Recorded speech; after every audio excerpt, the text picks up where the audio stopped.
અંજાર વિસ્તારમાં જાહેર માર્ગ અને ફૂટપાથ પર કરવામાં આવેલા લારી ગલ્લા કેબિનો રૂપી દબાણો આજે નગરપાલિકાના સેનિટેશન શાખા દ્વારા દૂર કરવામાં આવ્યા હતા।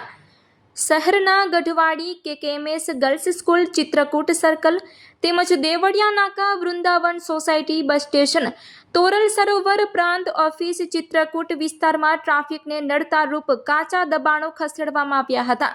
અંજાર નગરપાલિકા દ્વારા શહેરના જુદા જુદા વિસ્તારોમાં લારી ગલ્લા ઊભા રાખી દબાણ કરનારને અગાઉ નોટિસ આપવામાં આવી હતી। ત્યારબાદ કેટલાક દબાણકારોને પોતાના દબાણ સ્વેચ્છાએ ખસેડી લીધા હતા, પરંતુ 40 જેટલા દબાણકારોને નગરપાલિકા દ્વારા દૂર કરવામાં આવ્યા હતા। અંજાર નગરપાલિકા ચીફ ઓફિસર તુષાર જાટલિયાના માર્ગદર્શન હેઠળ દબાણ શાખાના અધિકારી કર્મચારીઓ દ્વારા અંજાર પોલીસના બંદોબસ્તને દબાણ દૂર કરવામાં આવ્યા હતા। અંજાર નગરપાલિકા દ્વારા શહેરના જુદા જુદા વિસ્તારોમાં જાહેર રોડ કે સરકારી માલિકીની જમીન પર કાચી પાકી દુકાન, રેકડી, કેબિન બિન અધિકૃત રીતે રાખી દબાણ કરનારને પોતાના દબાણો સ્વેચ્છાએ ખસેડી લેવા નગરપાલિકાએ ચેતવણી આપી છે।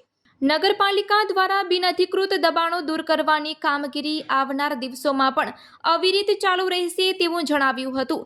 આ કામગીરીમાં જીતુભાઈ જોશી, તેજપાલ લોચાણી, રજાકભાઈ બાયડ, વાલજીભાઈ મકવાણા તેમજ વિનોદભાઈ શામળિયા, મામદ કુંભાર તેમજ અંજાર નગરપાલિકાના કામદારો દ્વારા કામગીરી કરવામાં આવી હતી।